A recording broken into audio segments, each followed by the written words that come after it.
പ്രധാനമന്ത്രി നരേന്ദ്രമോദി ഉറ്റ സുഹൃത്തായി ആഘോഷിച്ചിരുന്ന നേതാവായിരുന്നു ഡൊണാൾഡ് ട്രംപ്. എന്നാൽ ആ സുഹൃത്തിന്റെ നിലപാടുകളും തീരുമാനങ്ങളും കൊണ്ട് പൊറുതി മുട്ടിയിരിക്കുകയാണ് ഇന്ത്യക്കാർ. അത്രമാത്രം പണിയാണ് ഇന്ത്യക്കാർക്ക് ട്രംപ് തന്നുകൊണ്ടിരിക്കുന്നത്. അഭയാർത്ഥികളായിരുന്ന ഇന്ത്യക്കാരെ എല്ലാവിധ അന്താരാഷ്ട്ര നിയമങ്ങളും കാറ്റിൽ പറത്തി കൈയും കാലും ബന്ധിച്ച് അമേരിക്കയിൽ നിന്ന് പുറത്താക്കിയത് ഓർമ്മയില്ലേ? പിന്നീട് ഇന്ത്യയിൽ നിന്നുള്ള വിദ്യാർത്ഥികൾ ആശ്രയിച്ചിരുന്ന F1 സ്റ്റുഡന്റ് വിസകൾ അനുവദിക്കുന്നതിൽ നിബന്ധന കൊണ്ടുവന്നു. പിന്നെ റഷ്യയിൽ നിന്ന് എണ്ണ വാങ്ങുന്നുവെന്ന് പറഞ്ഞ് അധിക തീരുവ ഏർപ്പെടുത്തി ഉപദ്രവിച്ചു. അതും പോരാഞ്ഞിട്ട് G7 ഉൾപ്പെടെയുള്ള സഖ്യരാജ്യങ്ങളോടും തീരുവ ചുമത്താൻ ആവശ്യപ്പെട്ടു. ഏറ്റവും ഒടുവിലിതാ H1B വിസയ്ക്കുള്ള പ്രതിവർഷ ഫീസ് കുത്തനെ വർദ്ധിപ്പിച്ചിരിക്കുന്നു ട്രംപ്. പുതിയ തീരുമാനം എങ്ങനെയാണ് ഇന്ത്യയിൽ നിന്നുള്ളവരെ ബാധിക്കുക? എന്താണ് ഈ തീരുമാനത്തിന് പിന്നിൽ?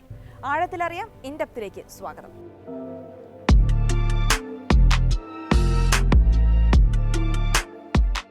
ഉന്നത വിദ്യാഭ്യാസവും പരിശീലനവും വൈദഗ്ധ്യവും ആവശ്യമുള്ള മേഖലകളിൽ വിദേശത്തു നിന്നുള്ള പ്രൊഫഷണലുകളെ നിയമിക്കാൻ അമേരിക്കൻ കമ്പനികളെ അനുവദിക്കുന്നതാണ് H1B visa. Science, technology, engineering, maths തുടങ്ങിയ മേഖലകളിലെ പ്രൊഫഷണലുകൾക്കായി 1990-ലാണ് H1B വിസ പദ്ധതി ആരംഭിച്ചത്. ഈ വിസ പദ്ധതിയുടെ ഏറ്റവും വലിയ ഗുണഭോക്താക്കൾ ഇന്ത്യയിൽ നിന്നുള്ളവരാണ്. അംഗീകൃത H1B വിസ കൈവശമുള്ളവരിൽ ഏകദേശം 71% പേരും ഇന്ത്യക്കാരാണ്. ട്രംപ് സർക്കാരിന്റെ പുതിയ പ്രഖ്യാപനമനുസരിച്ച് ഓരോ വർഷവും 88 ലക്ഷം രൂപയാണ് ഇനി മുതൽ H1B വിസ ഉടമകൾ അടയ്ക്കേണ്ടി വരിക. അമേരിക്കൻ പൗരന്മാരുടെ തൊഴിൽ സംരക്ഷണം ലക്ഷ്യമിട്ടാണ് പുതിയ നടപടിയെന്നാണ് വാദം. ഇതുവരെ തൊഴിൽ നൽകുന്ന കമ്പനിയുടെ വലിപ്പം, മറ്റ് ചെലവുകൾ എന്നിവ അനുസരിച്ചായിരുന്നു H1B വിസയുടെ ഫീസ് തീരുമാനിക്കപ്പെട്ടിരുന്നത്. ഏകദേശം $2000 മുതൽ $5000 വരെ. ഇന്ത്യൻ രൂപയിൽ ഏകദേശം 1.25 ലക്ഷം മുതൽ 4.25 ലക്ഷം വരെയായിരുന്നു വിസ ഫീസ്. അവിടെ നിന്നാണ് 88 ലക്ഷം എന്ന നിലയിലേക്ക് കുത്തനെ ഉയർത്തിയിരിക്കുന്നത്. വർഷങ്ങളായി തീവ്ര വലതുപക്ഷം ഉയർത്തുന്ന ആവശ്യമാണ് H1B വിസ പ്രോഗ്രാമിലെ പരിഷ്കരണം.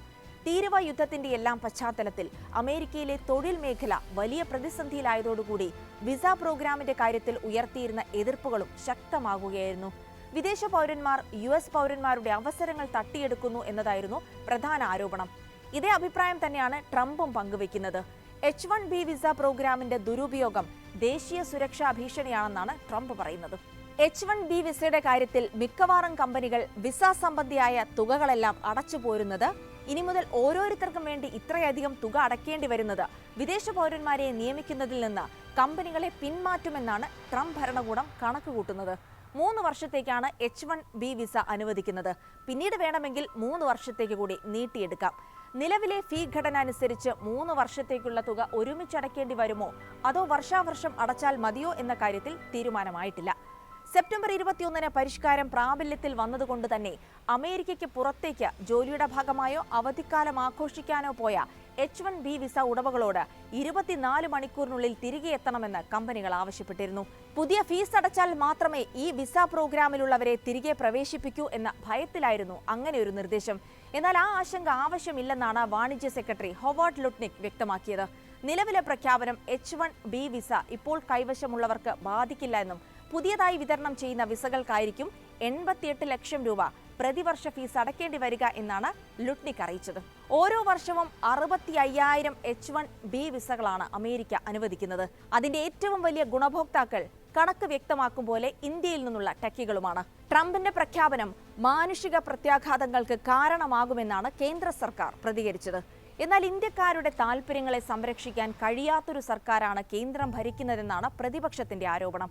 ഇന്ത്യയുടേത് ദുർബലനായ ഒരു പ്രധാനമന്ത്രിയാണെന്നാണ് പുതിയ സംഭവ വികാസങ്ങൾ മുൻനിർത്തി പ്രതിപക്ഷ നേതാവ് രാഹുൽ ഗാന്ധി കുറ്റപ്പെടുത്തിയത്.